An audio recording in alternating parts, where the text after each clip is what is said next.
Ang banal na sindone, sa loob ng maraming siglo, pinag-aaralan ng mga mananaliksik mula sa iba't ibang panig ng mundo, ang itinuturing na isa sa pinakamahalaga, ngunit kasabay nito ay isa rin sa pinakamisteryosong relikya ng buong Kristyanidad. Ngunit ano nga ba ang misteryosong taglay ng simpleng piraso ng lino na ito, kaya't inukol ng mga mananaliksik ang maraming taon sa masusing pag-aaral? Hindi ba ipinakita ng pagsusuri sa carbon, 14 na mula sa panahong medieval ang sudaryo, kaya nabulaanan ang ideyang maaring ito ang telang panglibing ni Jesus? Kung susundan ninyo ang video na ito, mapapansin ninyong mas komplikado at kahali-halina ang usapin kaysa sa mga naikwento sa inyo.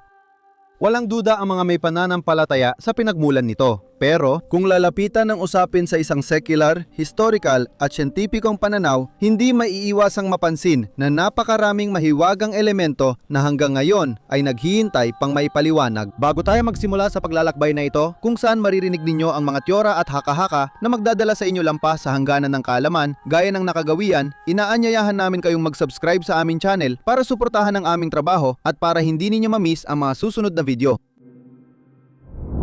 Si Jose, kinuha ang katawan ni Jesus, binalot ito sa isang malinis na kumot at inihimlay sa sarili niyang bagong libingan na ipinahukay niya sa bato. Pagkatapos, iginulong niya ang isang malaking bato sa bungad ng libingan at umalis na siya.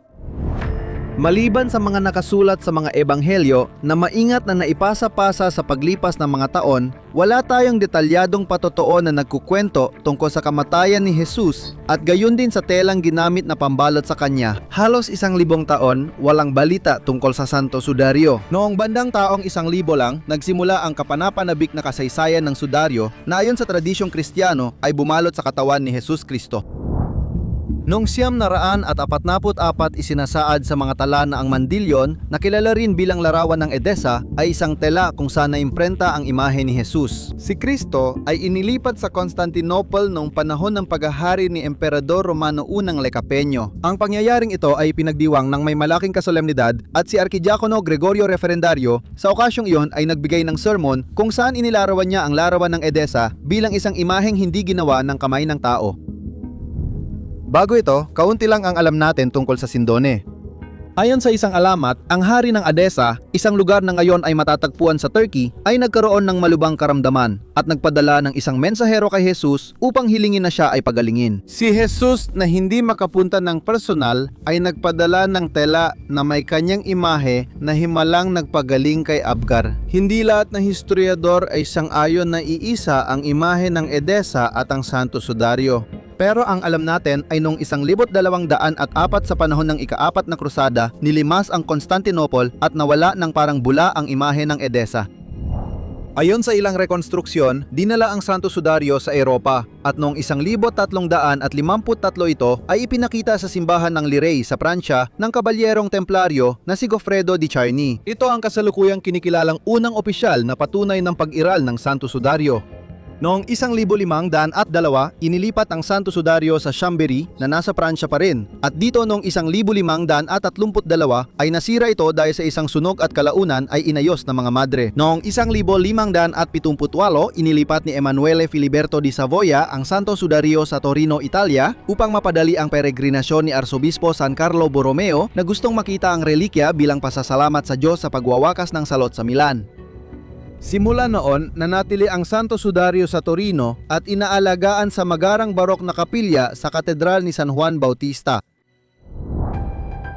Noong 1878, isinagawa ang unang dokumentadong pagsusuri sa Santo Sudario ng Torino. Naangkunan ng litrato ni Secondo Pia, ang unang mga larawan ng Santo Sudario, sa unang tingin ay bahagyang kupas ang tela sa larawan at lumitaw dito ang isang imahe na bahagyang kahawig ng isang tao. Pero nang tingnan ang mga negatibo ng larawan, lumitaw ang mas malinaw at detalyadong imaheng kilala natin na yon.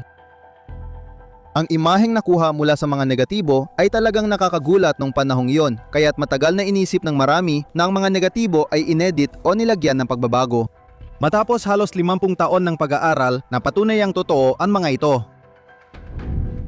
Isang mahalagang pagsisiyasat ang ginawa ng Swiss kriminologong si Max Frey na noong 1978 matapos 5 taon ng pag-aaral ay natukoy ang ilang pollen sa tela na iniugnay niya sa gitnang silangan. Ang unang masusing pag-aaral ay ginawa noong 1978 ng internasyonal na grupo ng mga mananaliksik na pinamunuan ng Estados Unidos na pinayagan ng Vatican na suriin ang sindone at kumuha ng mga sample nito.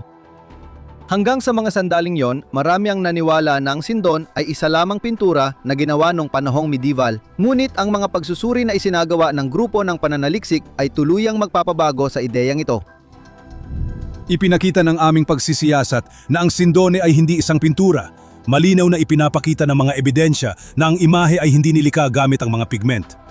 Kakaiba ang ideya na may sumali sa proyekto para patunayan na hindi ito pintura, samantalang lahat kami ay sinusubukang tuklasin kung anong klaseng pintura ito. Kaya't napagpasyahan ng mga pagsusuri na walang artipisyal na pigmento sa tela at ang imahe ay hindi ipininta, iniimprenta o inilapat gamit ang init, kaya hindi ito maaaring gawa ng isang artista. Bukod dito, sinuri ng mga siyentipiko ang mga bakas ng dugo sa tela at kinumpirma nilang ito ay binubuo ng hemoglobin at nagpositibo rin sa serum albumin na parehong protina na matatagpuan sa dugo ng tao. Kalaunan, natukoy din ang blood type na AB, isang bihirang uri ng dugo na mayroon lamang ang 4% ng populasyon sa buong mundo. Ang nakakaintriga dito ay sa kabila ng lahat ng ginawang pag-aaral, hindi pa rin natin masabi kung paano eksaktong nailagay ang imahe at dugo sa tela. Naniniwala kami na nailagay ang dugo sa tela dahil sa direktang pagdikit ng sugatang katawan, pero malinaw na iba ang proseso ng pagbuo ng imahe. Ang mahalagang natuklasan sa pag-aaral na ito ay ang imahe ay hindi pintura at ang mga mansa ng dugo ay totoong dugo. Pero igit sa lahat, ang imaheng nakatatak sa sudaryo ay hindi maaring naitatak sa tela sa pamamagitan ng presyong dulot ng katawan. Hindi pa rin natin alam kung paano nabuo ang imahe sa kakaiba at misteryosong paraan. At ito nga ang isa sa mga pinaka-nakakalitong tanong. Paano nga ba nabuo ang imaheng nakatatak dito?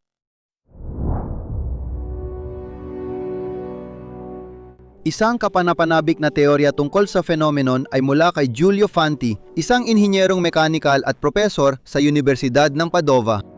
Ipinagpalagay nga ni Fanti na maaring nabuo ang imahe sa pamamagitan ng isang maikli ngunit matinding daloy ng enerhiya tulad ng isang bugso ng radyasyon na nagdulot ng reaksyong kemikal sa telang lino. Nagdulot ang inilabas na enerhiya ng bahagyang oksidasyon sa ibabaw ng lino na nagresulta sa negatibong imahe. Ang prosesong ito ng oksidasyon, nakahalintulad ng nangyayari kapag natural na tumatanda ang lino, ay pinabilis at tinutok ng bugso ng radyasyon sa pagkakataong ito. Ipapaliwanag nito kung bakit ang imahe ay nasa ibabaw lang at hindi tumatago sa tela, at kung bakit kaunti lang ang kulay sa mga hibla. Bagaman ipinaliliwanag ng teorya ni Fanti ang paglilipat ng imahe sa sudaryo, nananatili pa ring tanong kung ano ang nagpasimula ng ganitong pagbuga ng enerhiya. Hindi na ipaliwanag ng eksakto ng mga mananaliksik at siyentipiko kung paano na-expose ang katawan at tela sa ganong tinding enerhiya. Ngunit kahit na ang inilarawang pangyayari ay tila kakaiba, hindi imposibleng may mga bihira at hindi pa lubos na nauunawa ang likas na mga fenomena na maaaring makalika ng radyasyong may mataas na enerhiya. Bago natin subukang ipaliwanag ang imposibleng phenomenon na ito, kailangan muna nating tingnan ang isa pang kawili-wiling pag-aaral tungkol sa sindone. Noong 1988 inatasan ng Vatikano ang tatlong independenteng laboratorio, Universidad ng Oxford, Universidad ng Arizona at Swiss Federal Institute of Technology na magsagawa ng radiocarbon dating sa maliliit na sample ng sindone para matukoy ang pinagmulan at edad nito. Lahat ng tatlong laboratorio ay nagtakda na may 75% na katiyakan na ang tila ng sindone ay maaring maitakda sa pagitan ng 1,260 at 1,370. Kaya mahigit 1,000 taon pagkatapos ng kamatayan ni Hesus Kristo. Ayon sa mga mananaliksik, ito ay tumutugma sa unang makasaysayang paglitaw ng sindone na gaya ng alam natin ay nangyari noong 1,353 sa pamamagitan ni Goffredo di Charny. Kaya ito na dapat ang tiyak na ebidensya na ang sindone ay hindi maaring naging telang pambalot sa katawan ni Hesus Kristo. Pero pag sindon ang usapan, walang madaling o siguradong sagot. Maraming mananaliksik na matagal nang pinag-aaralan ang telang pambalot ay nagduda sa resulta ng pag-aaral dahil sa pagkukulang ng mga tao sa Vatikano. Nang kinuha ang mga sample na ipapamahagi sa 3 research center, kinuha ang ilang maliliit na piraso ng tela mula sa mga sulok ng telang pambalot, mga sulok na malamang ay resulta ng mga ginawang restoration sa paglipas ng mga taon. Para magkaroon ng mas tumpak na pagtatantiya sa edad, dapat kinuha ang sample mula sa gitna ng telang pambalot. Ayon sa kasaysayan, maraming restoration ang dinaanan ng Sindone, gaya ng mahalagang ginawa matapos ang sunog noong 1500. Idinadagdag pa rito ang pag-aaral ni Raymond Rogers, isang kilalang Amerikanong kemiko na nagsasabing ang mga gilid ng Sindone ay may 37% ng vanillin habang ang gitna ng Sindone ay may 0%. Ang vanillin ay produkto ng pakasira ng lignin, sangkap na nasa mga halaman. Sa lino, ang vanillin ay unti-unting nawawala habang tumatagal, kaya ang presensya o kawalan nito ay maaari magbigay ng palatandaan tungkol sa edad ng tela. Ang hindi pagkakita ni Rogers ng vanillin sa Sindone maliban sa mga gilid ay napapatunay ng restorasyon ng medieval at nagpapakita ng katandaan ng Sindone. Unti-unting nawawala ang vanillin habang tumatagal hanggang sa mawala ito. Pinatutunayan ng pagsusuri sa mga sinaunang lino gaya ng ginamit sa Dead Sea Scrolls at iba pang luma na wala na ito. Sabi ni Rogers, posibleng ang Sindone ay 1,800 hanggang 3,000 taon na. Kung tulad ng nakita natin sa pagdadate ng Sindone, maraming pagdududa ang umiiral, may natitirang tanong na ipinangako nating sasagutin. Paano na imprenta ang imahe ng isang lalaki sa lino ng telang panglibing? Ilang mananaliksik ang nagsuri ng sedimentong mula sa dagat, napatay at natukoy nila ang palatandaan ng malalakas na lindol na posibleng naganap sa pagitan ng taong 26 at 36 pagkatapos ni Kristo. Ang panahong ito ay tumutugma sa pamumuno ni Poncio Pilato sa Judea at sa pagpapako sa krus kay Jesus Kristo. Binanggit din ito sa mga ebanghelyo, lalo na kay Mateo, na naglalarawan ng lindol sa oras ng pagkamatay ni Jesus. At agad na punit ang belo ng templo mula itaas hanggang ibaba. Yumanig ang lupa. Nagkabiyak-biyak ang mga bato.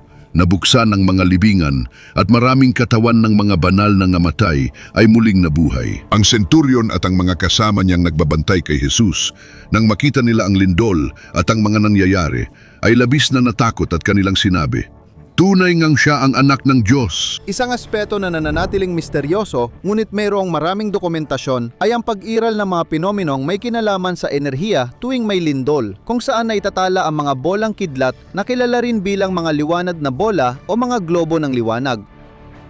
Sa lindol, posibleng ang piezoelectric na tensyon sa mga bato ay lumikha ng naipong kuryente na biglang napapalaya na pwedeng magdulot ng bulang kidlat. Ayon kay Profesor Julio Fanti, posibleng nabuo ang imahe sa Sindone dahil sa mabilis at matinding daloy ng enerhiya. Kung gayon, isang bulang kidlat na lumabas kasabay ng kuryente dulot ng lindol ay tumama sa lalaking nakabalot sa lino. Maaring magbigay ito ng enerhiya para magdulot ng pisikal at chemical na reaksyon sa hibla ng tela at maitala ang imahe. Bagamat teorya lang ito, posible kayang may kaugnayan ang lindol sa pangyayaring ito. Kasama rin ang grupo ni Alberto Carpinteri, propesor sa Politekniko ng Torino, na nagmungkahi na ang imahe sa Sindone ay maaring dulot ng mga neutron na nailabas nung isang malakas na lindol sa Jerusalem. Nagsagawa si Carpinteri ng eksperimento sa laboratorio na nagpapatunay na kayang makabuo ng neutron mula sa mga batong nasa mataas na presyon. Maaring nakipag-ugnayan ang mga neutron sa nitrogen nuclei sa mga hibla ng lino ng Sindone. Nagresulta ito sa mga chemical na reaksyon na posibleng lumikha ng imahe ng katawan ng ipinako. Siyempre, nagbubukas ito ng mas maraming tanong at hindi maiwasan ang pagtuon sa sabayang pagganap at posibilidad na nangyari nga ang lahat ng ito. Ang masasabi natin ng walang alinlangan ay nananatiling isang napakalaking misteryo ang Sindone at ang katotohanan tungkol sa napakalumang relikyang ito ay tiyak na mas komplikado kaysa sa kung paano ito ikinuwento ng maraming tagapagpaliwanag sa paglipas ng mga taon. Sa puntong ito, hinihingi namin ang inyong opinyon. Ang imaheng nabuo sa Sindone. Ito ba ay dulot ng hindi pa rin natin lubos na nauunawa ang pangyayari o isang mahusay na panlilil lang? Ipaalam ninyo sa amin sa mga komento kung ano ang inyong opinyon at huwag kalimutang mag-subscribe sa aming channel para suportahan ang aming trabaho at para hindi ninyo mamiss ang aming mga susunod na video. Hanggang sa susunod na kwento.